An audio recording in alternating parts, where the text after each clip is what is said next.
Hello बच्चों, मैं हूं सौरभ सर। आपका अपने YouTube channel only future points में स्वागत है। मैं आज आपको बताने वाला हूं जैव प्रक्रम में जितने भी जैव प्रक्रम में किस प्रकार से चीज़ों को पढ़ा जाता है और क्या क्या चीज़ें होती हैं, वो सारी चीज़ें बताएंगे कि जैव प्रक्रम होता क्या है और इसमें इंपॉर्टेंट क्वेश्चंस कौन कौन से होते हैं। तो यहाँ पर सबसे पहले चीज़ समझिएगा, किसी भी जीवधारी कोई जीवधारी होता है जो जीवन होता है जिसके अंदर के संगठन हेतु उसके शरीर में चलने वाली सभी प्रक्रम जैव प्रक्रम कहलाते हैं। जैसे कोई भी जीवधारी होता है ना, तो सभी के अंदर पोषण भी होता है, यानी उसके अंदर खाना पचता है और खाने का त्याग करता है और खाना खाता है, और श्वसन भी होता है यानी सांस लेता है, परिवहन भी होता है और उत्सर्जन भी होता है। तो ये सारी प्रक्रियाएं होती हैं। कोई भी इंसान हो या जीव जंतु हो, कुछ भी हो, लेकिन उसके अंदर ये जान है तो ये सारी प्रक्रियाएं होंगी।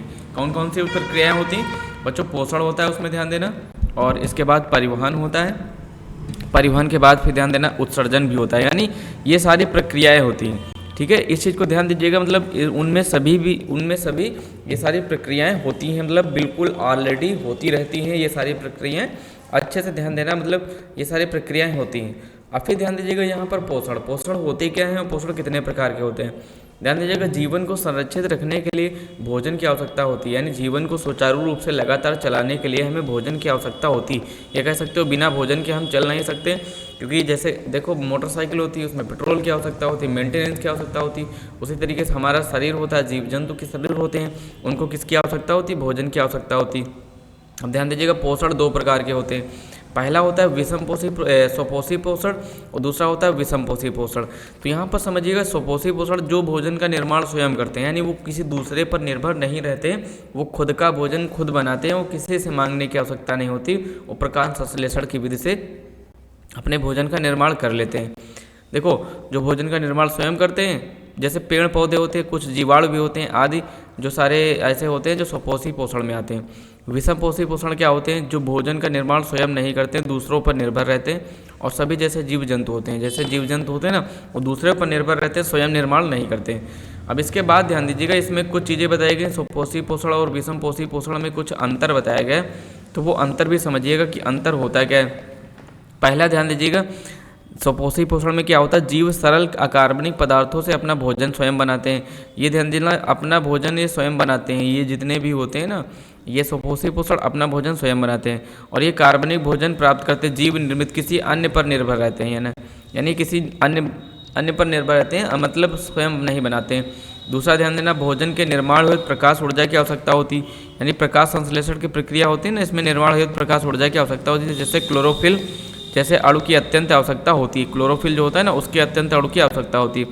इसमें ध्यान दीजिए, खाद्य पदार्थ एवं पूर्व निर्मित होता है, निर्माण हेतु किसी बाह्य स्रोत की आवश्यकता नहीं होती। तीसरे में ध्यान दीजिएगा, भोजन का निर्माण जीव के अंदर संपन्न होने के कारण उसे विघटित करने की आवश्यकता नहीं होती, विघटित भी नहीं करता है वो। और भोजन जटिल कार्बनिक पदार्थ के रूप में होता है, तथा शरीर में पाचन क्रिया की आवश्यकता होती, तभी वो खाना पच पाता है। ये उत्पादक कहलाते हैं, क्योंकि ये सभी जीवों के लिए भोजन है। ये ध्यान देना, पहला ये स्वपोषी पोषण उत्पादक होते हैं, ये उपभोक्ता कहलाते हैं। जैसे हरे पौधे व कुछ अन्य बैक्टीरिया होते हैं जो स्वपोषी पोषण में होते हैं।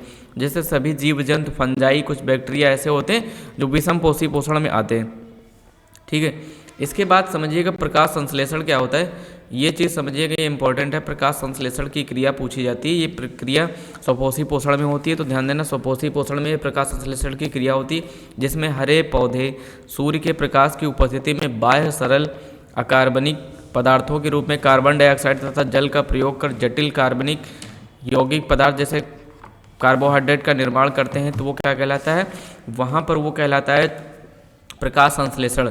अब ध्यान दीजिए, इसकी रिएक्शन क्या होती है। जैसे कार्बन डाइऑक्साइड को इसकी आवश्यकता होती है, और प्लस जल की सहायता से सूर्य का प्रकाश जब मिल जाता है, इसको किसका प्रकाश मिल जाता है?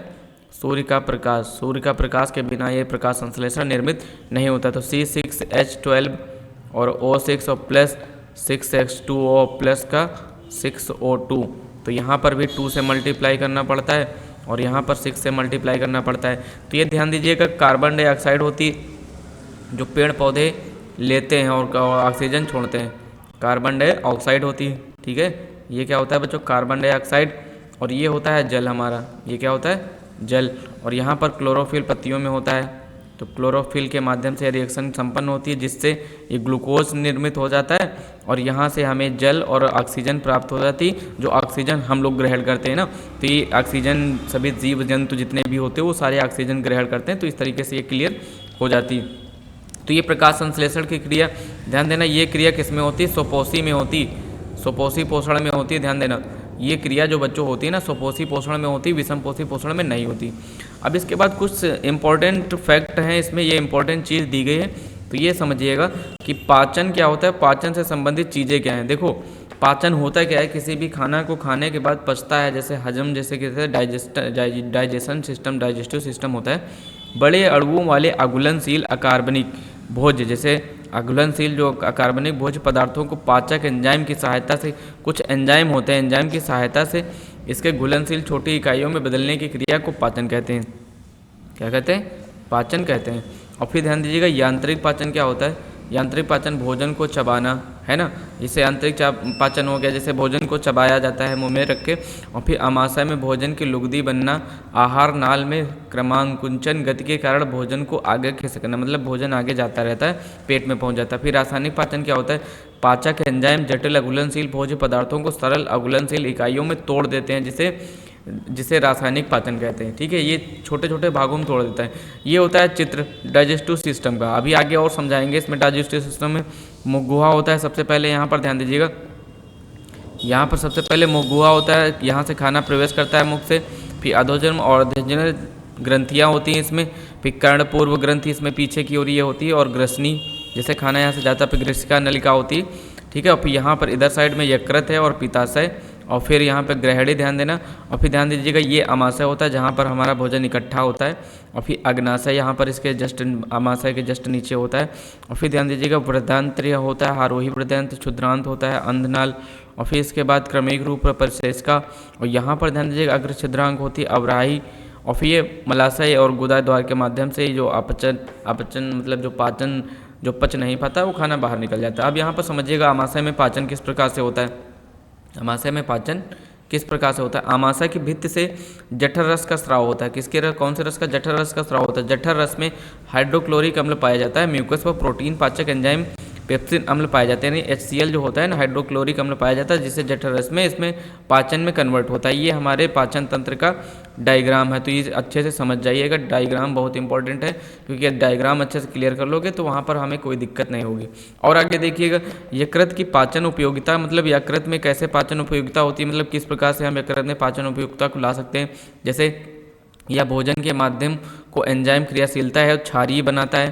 फिर दूसरा ध्यान दें कि पित्त रस के लवण वसा का इमल्सीकरण करते हैं। ट्रिप्सिन अग्नायिका रस होती है। ट्रिप्सिन क्या होता है? सभी अग्नायिका एंजाइम क्षारीय pH में कार्य करते हैं। यह प्रोटीन पाचक एंजाइम प्रोटीन्स को पेप्टोन व किस में बदल देता है? पेप्टोन या पेप्टाइड में बदल देता है। एग्नासाई लाइपेज का मतलब यह वसा का पाचन करने वाला प्रमुख एंजाइम है, या इमल्सीकृत वसा पर क्रिया करके उसे वसी अम्ल में बदल देता है। ध्यान देना, किस में बदल देता है बच्चों? वसी अम्ल में, मतलब ग्लिसरॉल में बदल देता है। और फिर ध्यान दीजिएगा, अग्नाशयी इमाइलेज यह स्टार्च पर क्रिया करके उसे मल्टोज शर्करा में बदल देता है। ठीक है, मल्टोज शर्करा में। और फिर यहाँ ये लास्ट स्लाइड है इसकी।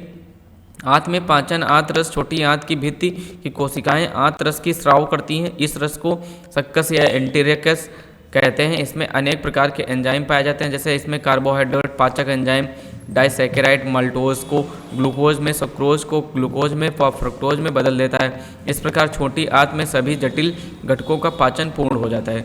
ठीक है, तो ये इस तरीके से कंप्लीट हो जाता है ये हमारा पाचन तंत्र।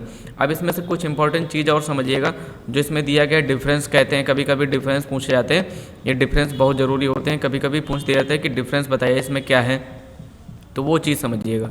तो सबसे पहली चीज़ यहाँ पर डिफरेंस समझिएगा, धमनी और सिरा के बीच में यहाँ पर डिफरेंस बताना है। तो पॉइंट वाइज समझाते जा रहे हैं, इसको अच्छे समझना। रुधिर सदैव हृदय से विपरीत दिशा में बहता है, ये धमनी में, और रुधिर सदैव हृदय की ओर बहता है। ठीक है, ये विपरीत हो जाएगा इसमें, और इसमें हृदय की ओर। दूसरे में ध्यान दीजिएगा, हृदय स्पंदन के कारण इसमें रुधिर रुक रुक कर तथा अधिक दबाव के कारण बहता है। ठीक है, सिराओं में रुधिर बहाव की गति व धीमी एक सी रहती है, मतलब एक सी रहती है बिल्कुल आराम से। और इनकी दीवारें अत्यधिक मोटी होती हैं, ठीक है, लचीली भी होती, और इनकी दीवारें अत्यधिक पतली व कम लचीली होती।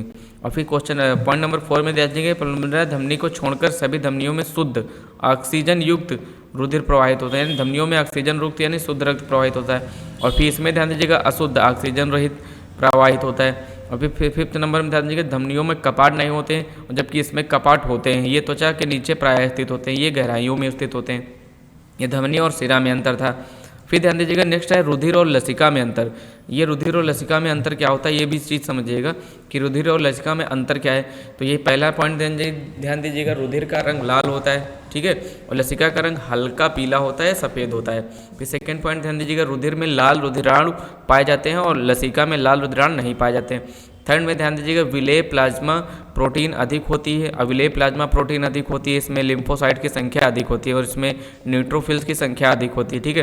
पॉइंट नंबर 4 में ध्यान दीजिएगा ऑक्सीजन तथा पोषक पदार्थ अधिक मात्रा में पाए जाते हैं और फिर इसमें ध्यान दीजिएगा उत्सर्जी पदार्थ की मात्रा अपेक्षाकृत अधिक होती है। पॉइंट नंबर 5 में ध्यान दीजिएगा प्रवाह द्विदिशीय व तीव्र होता है, यानी दोनों तरफ होता है और तीव्र होता है, ठीक है। और प्रवाह केवल हृदय की ओर होता है, यानी एक ही तरफ होता है लसिका में, ये अंतर ध्यान दीजिएगा। और फिर ध्यान दीजिएगा वाष्पोत्सर्जन और बिंदुस्रावण में क्या होता है डिफरेंस, इसमें भी समझिएगा।